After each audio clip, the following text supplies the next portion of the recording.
ऐसी जगह बैठो जहां तुम्हें कथा श्रवण में सहायता मिले, विघ्न ना मिले। ऐसे सज्जन के पास, ऐसी देवी के पास बैठो जो कथा श्रवण में सहायक हो। बार बार फोन चलाने वालों के पास मत बैठो, व्हाट्सएप देखने वालों के पास मत बैठो, बातें करने वालों के पास मत बैठो, थोड़ी थोड़ी देर बाद मुंह फाड़ फाड़ करके जमाइयां लेने वाले उनके पास मत बैठो, इधर उधर झांकने वाले जो लोग होते हैं उनके पास मत बैठो। इस ढंग से बैठो कि भगवत भाव में तुम्हारी वृद्धि हो। ऐसे लोगों के पास बैठो कि उनको देख करके तुम्हारे अंदर भी सरसता आवे, भाव आवे।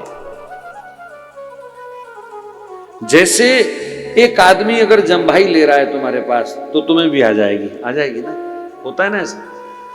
मैंने तो यहां तक नोट किया कि किसी पर फोन करते हुए भी अगर उस सामने वाला जम्भाई लेता है ना तो हमको इधर आ जाती है, चाहे वो 500 मीटर दूर बैठा है, 500 किलोमीटर दूर बैठा है, इतना इसकी वाइब्रेशन इतनी होती है। तो जब ये आलस्य का, प्रमाद का कण तुम्हें प्रभावित कर सकता है तो तुम्हारे आसपास अगर कोई रसिक बैठा होगा तो क्या उसके हृदय का रस तुम्हें प्रभावित नहीं करेगा?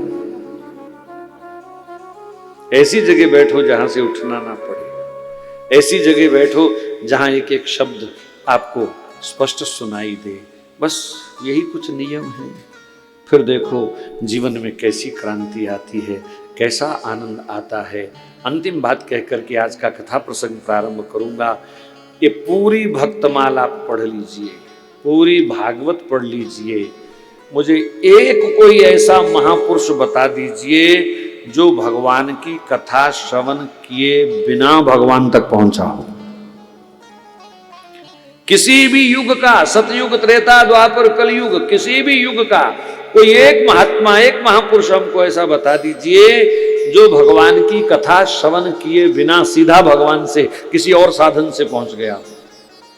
नहीं मिलेगा। इसलिए प्रथम भक्ति संतन कर संगा, पहली भक्ति है संतों का संग करें। क्यों करें? सेल्फी लेने के लिए, फोटो खिंचाने के लिए, लोगों को दिखाने के लिए कि ये संत भी हमारे यहां आते हैं और हम भी इनसे संपर्क रखते हैं। संतों का संग केवल हरि चर्चा के लिए। अगर हरि चर्चा नहीं है तो मत जाओ संतों के पास, मत बैठो संतों के पास। संतों के निकट जाने की, निकट बैठने की कहीं आज्ञा नहीं है। रही बात प्रणाम की, आप 100 कोस दूर बैठ के भी संतों का ध्यान करके प्रणाम अगर करोगे तो उतना ही आशीर्वाद मिलेगा जितना पास बैठ के मिलता है।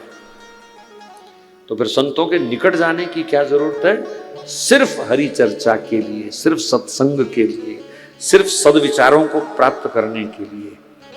और सुनाओ महाराज, और सुनाओ महाराज। क्या सुनाए? सब्जी मंडी के भाव सुनाएं क्या? ये शेयर मार्केट के हालचाल सुनाएं कि राजनीति के समाचार सुनाएं?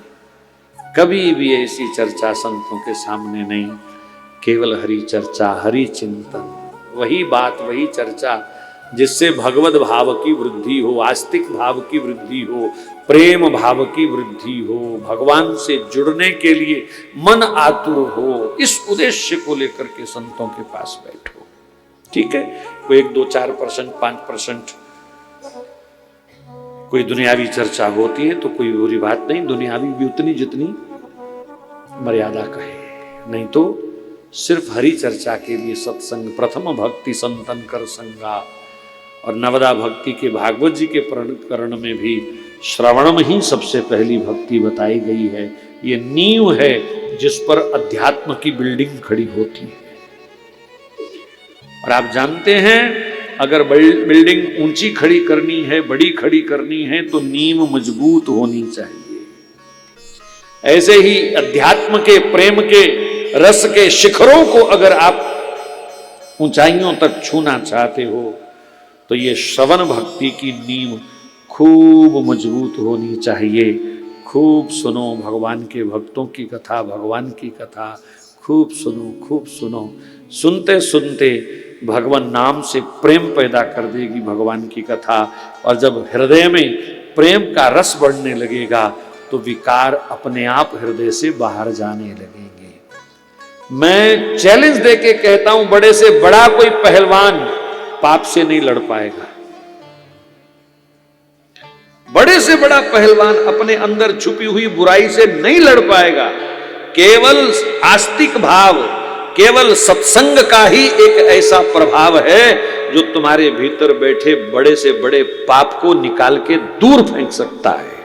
नहीं तो बहुत बड़ा कोई बॉडी बिल्डर भी चाहे क्यों ना हो, रेसलर भी क्यों ना हो, वो दुनिया से लड़ सकता है, पाप से नहीं लड़ पाएगा। सत्संग के बिना, भगवत कथा के बिना वो पाप से नहीं लड़ पाएगा।